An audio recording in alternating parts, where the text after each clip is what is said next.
China ignores them. Sila pa yung nambabaligtad at playing the victim while accusing us as the aggressor. Dito na nagsimulang nagbabango panahon na ni Pangulong Duterte noon. Binan niya ang mga Filipino fishermen in exchange of whatever gentleman's agreement he had with Xi Jinping.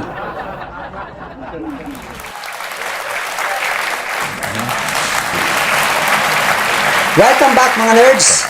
May bago po tayong segment na tatawagan na lang nating Nerd Reacts, na kung saan ako ay, guess what?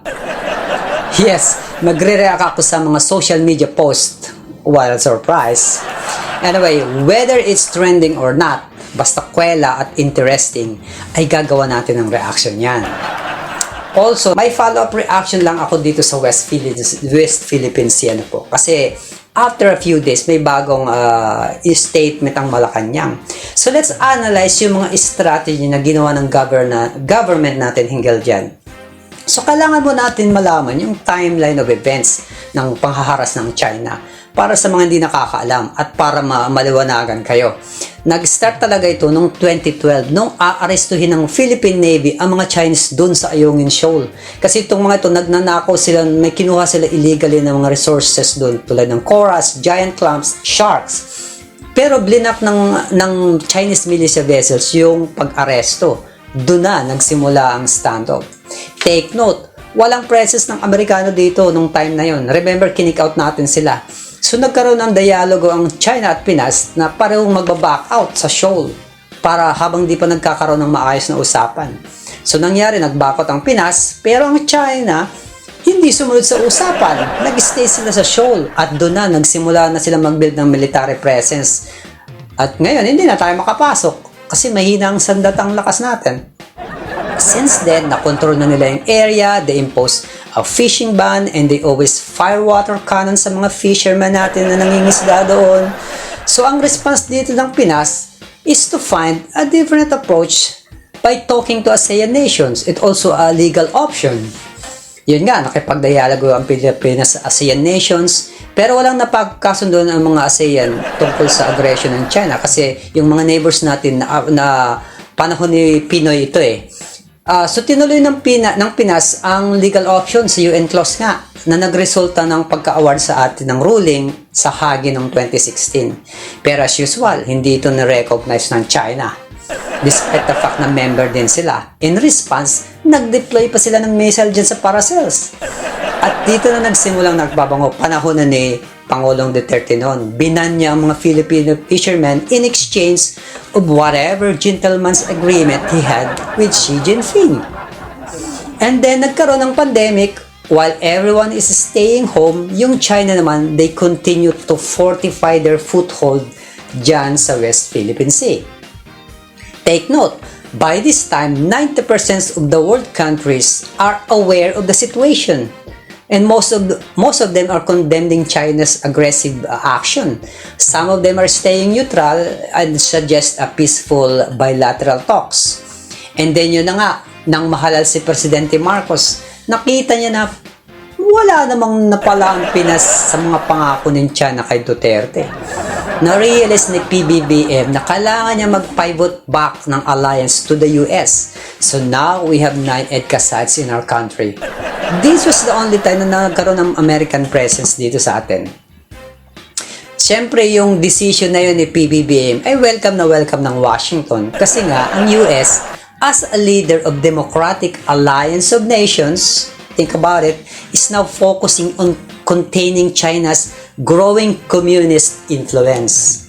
So Philippines, yung move ng Philippines ay nag-strengthen sa alliance ng democratic nations kasi na-complete na niya yung chain of islands strategy ng US para makordon ng China. So hindi nag-insist ang US dito sa atin. Nililinaw lang natin ha. Remember, kick out natin sila. Tayo ang nag-decide na kailangan nating sumaping muli sa alliance of democracy instead of communism. Dahil naman dito, lalong naging aggressive ang China. And they even upgraded their 9 dash line to 10 dash lines. At in-intensify pa ang aggressiveness. Bukod sa paggamit ng water cannon sa mga resupply missions natin, they started using military-grade laser lights And more danger sa mga moves nila, intentionally blocking and ramming our boats. So hanggang ngayon, yun na nga, umabot na sa may nasugatan, naputulan ng daliri ang isa sa sundalo natin. And yet, despite of that, military natin very restrained. So let's analyze this. We already tried all peaceful avenues. We tried the peaceful bilateral talks strategy. China didn't honor the agreement. We tried the help of ASEAN nations, but China influenced our neighboring countries. We tried the peaceful legal strategy with the UN clause. China didn't recognize it. We tried the peaceful diplomatic protest, hundreds of them. China keeps ignoring it. We tried the transparency strategy to let the whole world knows about it, which they already know anyway. They condemn China for that, and yet China ignores them. Sila pa yung nambabaligtad at playing the victim while accusing us as the aggressor. So yes, tried na natin lahat ng peaceful avenues, and it's very clear that China has no intention on any peaceful remedies at all. They even intensify their aggressiveness. Don't get me wrong, I keep reiterating that I don't promote war.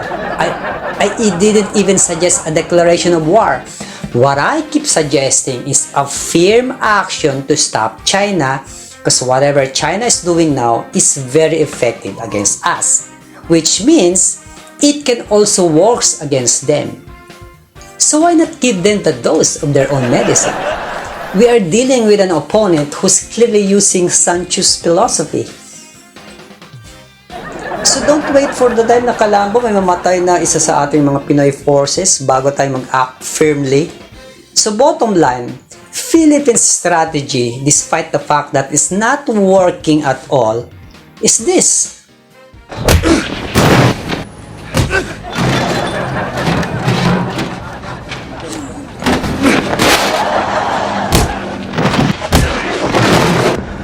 This all day. So kung akong tatanungin nyo po, this is insanity. That's right. Yan ang tawag ko sa strategy yan, insanity.